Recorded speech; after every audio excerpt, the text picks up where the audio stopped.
সবাইকে স্বাগত দীপ্ত নিউজ আপডেটে। এই মুহূর্তের খবর নিয়ে সাথে রয়েছে দোলা ডলরেস। বেসরকারি টেলিভিশন দেশ টিভির ব্যবস্থাপনা পরিচালক আরিফ হাসানকে ঢাকার সিএমএম আদালতে নেওয়া হয়েছে। তার বিরুদ্ধে 3 দিনের রিমান্ড আবেদন জানিয়েছে পুলিশ।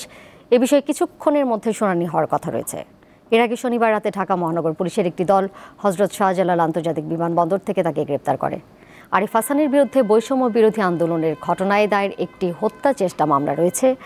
এছাড়াও ক্ষমতাচ্যুত প্রধানমন্ত্রী শেখ হাসিনার আমলে অবৈধভাবে বিদেশে অর্থ পাচার, অবৈধ হুন্ডি ব্যবসা, ঋণ খেলাপি সহ নানা অভিযোগ রয়েছে তার বিরুদ্ধে। এমনকি দেশ টিভিতে সাংবাদিক ও কর্মচারীদের পাওনা বেতন বোনাস না দেওয়ার জন্য আরিফ হাসানের বিরুদ্ধে বেশ কয়েকটি মামলাও রয়েছে। এছাড়া দুর্নীতি দমন কমিশনেও তার বিরুদ্ধে অভিযোগ জমা পড়েছে।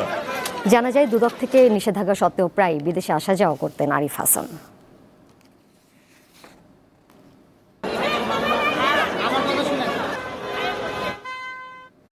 এ বিষয়ে বিস্তারিত জানাতে ঢাকার সিএমএম আদালত থেকে আমাদের সাথে যুক্ত রয়েছেন সহকর্মী সোহাগ আহমেদ। তার কাছে যাচ্ছি। সোহাগ, রিমান্ড শুনানি শুরু হয়েছে কিনা জানাবেন। এর মধ্যে আরিফ হাসানের বিরুদ্ধে তো অনেক অভিযোগ রয়েছে, সেগুলোকে আমলে নেওয়ার বিষয়ে কোনো উদ্যোগ নেওয়া হচ্ছে?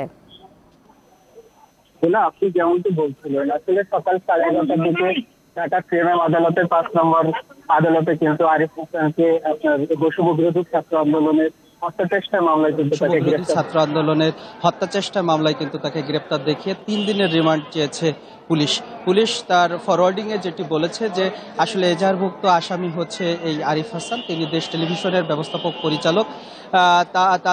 তিনি এজাহারভুক্ত আসামি থাকলেও অপর যে আসামিরা রয়েছে তাদের খবরাখবর নিতে এবং তারা কোথায় আছে সেটি জানতে মূলত জোরালো জিজ্ঞাসাবাদের জন্য তার বিরুদ্ধে কিন্তু রিমান্ড চাওয়া হয়েছে। তো আদালত উভয় পক্ষের আসামিদের আইনজীবীদের কথা কিন্তু শুনেছে এবং শোনার পরে রায় দেওয়ার নির্ধারিত সময় ধরেছে দুপুর 2টো। তো আমরা কিছুক্ষণ পরে হয়তো আদালতে কি রায় দেবে সেই অপেক্ষায় থাকবো এবং কয়দিনের তাকে রিমান্ড মঞ্জুর করে বা আসামি পক্ষ জামিন চাইবেন কিনা বা জামিনে হলে কি হবে বা তাকে রিমান্ড দেওয়া হবে কি দেওয়া হবে না সে বিষয়ে বিস্তারিত কিন্তু আমরা 2টোর পরে জানবো। এর আগে যেমনটি আপনি বলছিলেন যে 19শে জুলাই আপনার ক্যান্টনমেন্ট থানা এলাকায় সজীব হত্যা চেষ্টা মামলায় কিন্তু তাকে আসামি করা হয় এবং গতকালকে তাকে হযরত শাহজালাল আন্তর্জাতিক বিমানবন্দর থেকে কিন্তু তাকে গ্রেপ্তার করে ডিবি পুলিশ। পরবর্তীতে কিন্তু তাকে ক্যান্টনমেন্ট থানায় আসামি হিসেবে তাকে কিন্তু গ্রেপ্তার দেখিয়ে আদালতে আজকে কিন্তু প্রেরণ করেছে। এই ছিল সর্বশেষ দোলা। ঢাকার সিএমএম আদালত প্রাঙ্গণ থেকে যুক্ত ছিলেন সহকর্মী সোহাগ আহমেদ। পরের প্রসঙ্গে যাচ্ছি। বকেয়া বেতনের দাবিতে নবীনগর চন্দ্রা মহাসড়ক অবরোধ করে ফের বিক্ষোভ করছে বেক্সিমকো ইন্ডাস্ট্রিয়াল পার্কের শ্রমিকরা। এতে ওই সড়কে দীর্ঘ যানজট দেখা দিয়েছে। ভোগান্তিতে পড়েছেন যানবাহনের চালক ও যাত্রীরা। পরিস্থিতি নিয়ন্ত্রণে কাজ করছে যৌথ বাহিনীর সদস্যরা। গাজীপুর মহানগরীর সারাবই এলাকায় অবস্থিত আওয়ামী লীগের সাবেক সংসদ সদস্য সালমান এফ রহমানের মালিকানাধীন বেক্সিমকো ইন্ডাস্ট্রিয়াল পার্ক, সেখানে হাজারো শ্রমিক কাজ করেন। আন্দোলনকারীরা জানান অক্টোবর মাসের বকেয়া বেতনের জন্য তারা সড়ক অবরোধ করে বিক্ষোভ করছেন।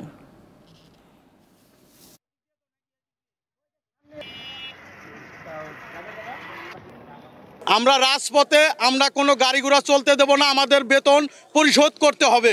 আমরা প্রত্যেক মাসে এইভাবে আন্দোলন করে করে বেতন দিতে চাই না। সমন্বয় করে যেন সবাই মিলে বসে সিদ্ধান্ত নিয়ে যেটা ফয়সালা ভালো হয় সেটা যেন করা হয়। আজকে কয়েকদিন পর্যন্ত রাস্তাটা বন্ধ, গত পরশু দিনে একই অবস্থা হয়েছে, আসা যাওয়ার মধ্যে খুব সমস্যা হয়। চট্টগ্রামের ইপিজেড এলাকায় আগুন লেগে পুড়ে গেছে আকমল আলী ঘাটের জেলে পল্লী। শনিবার গভীর রাতে একটি তেলের দোকান থেকে আগুনের সূত্রপাত হয়। ফায়ার সার্ভিসের 7টি ইউনিটের 5 ঘন্টার চেষ্টায় আগুন নিয়ন্ত্রণে আসে। আগুনে 20টিরও বেশি বসত ঘরের পাশাপাশি দোকান পুড়ে ছাই হয়ে গেছে। পুড়ে গেছে জেলেদের মাছ ধরার জাল, তেলের দোকান সহ আরও বেশ কয়েকটি দোকান। হঠাৎ এমন অগ্নিকাণ্ডের পেছনে কোনো ষড়যন্ত্র আছে কিনা তা খতিয়ে দেখার দাবি জানিয়েছেন ক্ষতিগ্রস্ত ব্যবসায়ীরা। ফায়ার সার্ভিস জানায় বেশ কিছু তেল ও জালের দোকান রয়েছে। তেল থাকায় আগুন দ্রুত ছড়িয়ে পড়ে, যা নিয়ন্ত্রণে আনতে বেশ বেগ পেতে হয়।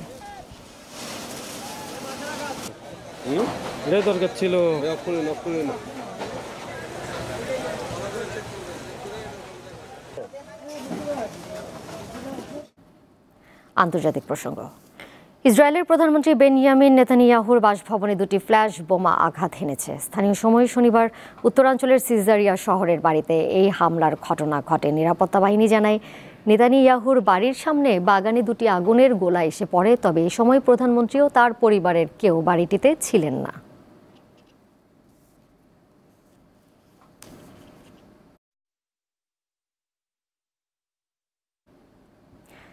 গাজায় ইসরায়েলের যুদ্ধ পদ্ধতি গণহত্যার সঙ্গে সামঞ্জস্যপূর্ণ।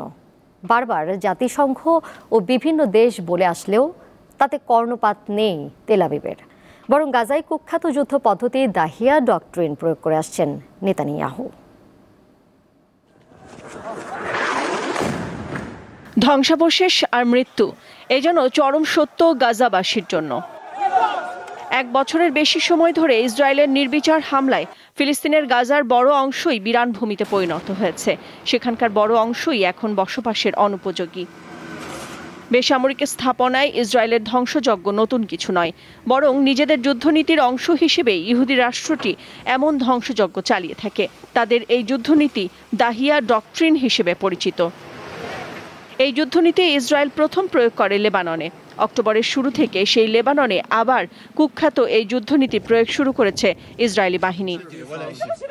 Institute of middle east understanding IMEU এর মতে দাহিয়া ডক্ট্রিন হল ব্যাপক ও অসম শক্তি প্রয়োগ এবং বেসামরিক লোকজন ও স্থাপনার উপর ইচ্ছাকৃত হামলার ইসরায়েলি রণনীতি।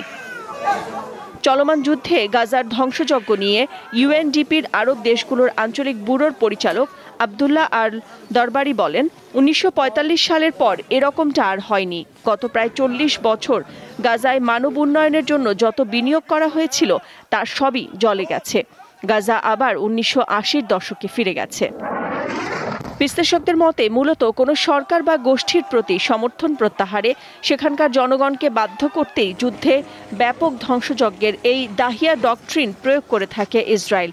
যদিও এই নীতি প্রয়োগ করে তাদের উদ্দেশ্য কতটা অর্জিত হয়েছে তা নিয়ে প্রশ্ন রয়েছে। নাদিরা জাহান, দীপ্ত বার্তা কক্ষ। চীনের পূর্বাঞ্চলীয় উক্সিং শহরে এলোপাতাড়ি ছুরিকাঘাতে 8 জন নিহত হয়েছেন, আহত হয়েছেন 17 জন।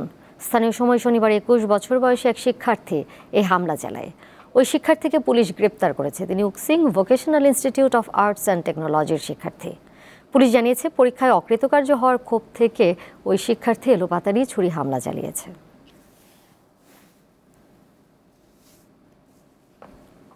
জানিয়ে দেব খেলার খবর। ইউএফা নেশনস লিগে গ্রুপ পর্বে নিজেদের শেষ ম্যাচে ফ্রান্সের মুখোমুখি হবে ইতালি। ম্যাচ শুরু বাংলাদেশ সময়ে রাত 2:45। রাত 11টায় আয়ারল্যান্ডের বিপক্ষে লড়বে ইংল্যান্ড। 5 ম্যাচে 10 পয়েন্ট নিয়ে টেবিলের দ্বিতীয় স্থানে থেকে কোয়ার্টার ফাইনাল নিশ্চিত করেছে ফ্রান্স। প্রতিপক্ষ ইতালি আছে দারুণ ফর্মে। 5 ম্যাচে 13 পয়েন্ট নিয়ে ফ্রান্সের উপরে থেকে শেষ 8-এ পৌঁছে গেছে তারা। প্রথম লেগে ইতালির কাছে 3-1 গোলে হেরেছে ফরাসিরা। দিদিয়ের দেশমের শিশুদের সামনে তাই প্রতিশোধের পালা। অন্যদিকে 5 ম্যাচে 4 জয় আর 1 হারে টেবিলের শীর্ষে থেকে লিগে জায়গা নিশ্চিত করেছে ইংল্যান্ড। এবার গ্রুপ সেরা হবার লক্ষ্য তাদের সামনে। এই ছিল দীপ্ত নিউজ আপডেটে। বিকাল 3টায় দীপ্ত সংবাদ দেখার আমন্ত্রণ রইল। এছাড়া আরও তথ্য এবং বিনোদনের নানা খবরাখবর জানতে যুক্ত থাকুন দীপ্ত ডিজিটাল প্ল্যাটফর্মে। সবাইকে ধন্যবাদ।